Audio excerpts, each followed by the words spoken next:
درد ہوتا ہے۔ زرد رنگ کا بدبودار مادہ خارج ہوتا ہے۔ اگلی دوائی ہیپر سلفر ہے۔ اینس ایریا میں درد ہوتا ہے۔ اگر فشر کنورٹ ہو جائے اینل ایبسس میں یعنی مقد کے پھوڑے میں، جیسا کہ یہ علامت ایک کامن علامت ہوتی ہے، ایسی صورت میں ہیپر سلفر اور سلیشیا بہت ایفیکٹو دوائیاں ثابت ہوتی ہیں۔ اگلی دوائی سلفر ہے جو کہ اس مرض کے لیے بہت مؤثر دوا ثابت ہوتی ہے۔ یہ دوا اینل فشر میں بہت ہیلپ فل ثابت ہوتی ہے۔ اینل فشر کے علاج میں اگر سلیشیا، ریٹینیا، ایسڈ نائٹ، پیونیا، ہیپر سلفر یہ سب فیل ہو جائیں، مریض میں شدید برننگ اور ایچنگ ہوتی ہو جو کہ کرونک فشر میں ایک کامن علامت ہے، تو ایسی صورت میں سلفر بہت اچھا کام کرتی ہے۔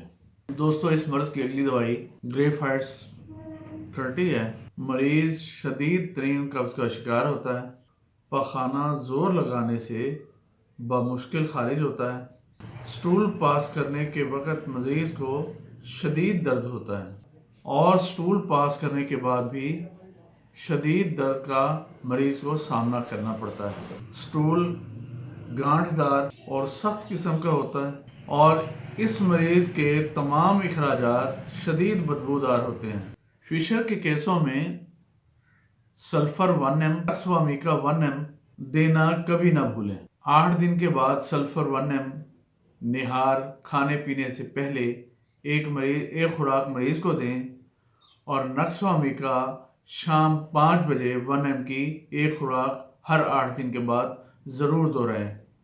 فشر میں خارش کی صورت میں ایسڈ نائٹرکم بھی دوا ہوتی ہے اور دوسری دوا ٹیو کریم میرم وینم بھی اچھا کام کرتی ہے۔ فشر میں پیٹرولیم بھی علامات کے حساب سے بہت مؤثر ثابت ہوتی ہے۔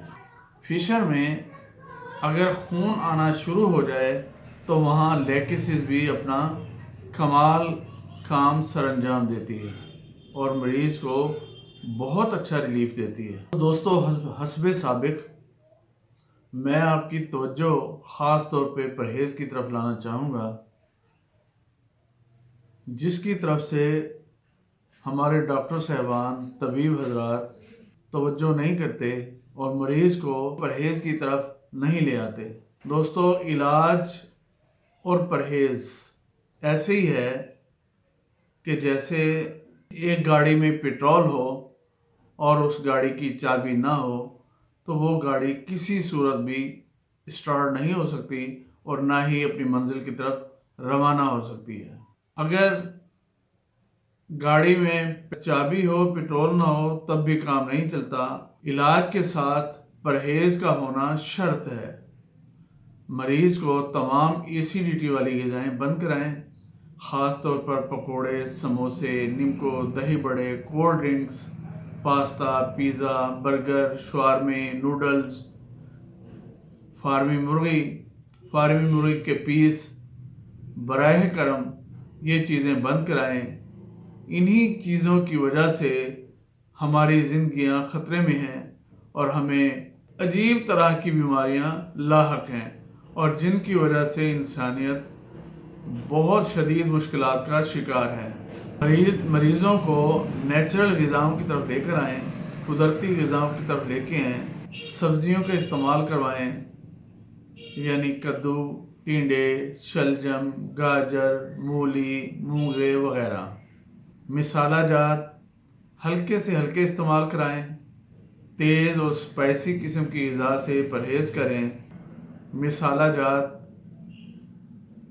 ثابت فارم میں لے کے آئیں اور گھر میں کوٹیں اور استعمال کریں۔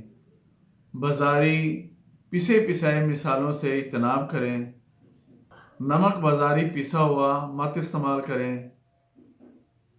ثابت پنک سالٹ بازار سے لے کے آئیں، اسے گھر میں کوٹیں، چھانیں اور استعمال کریں۔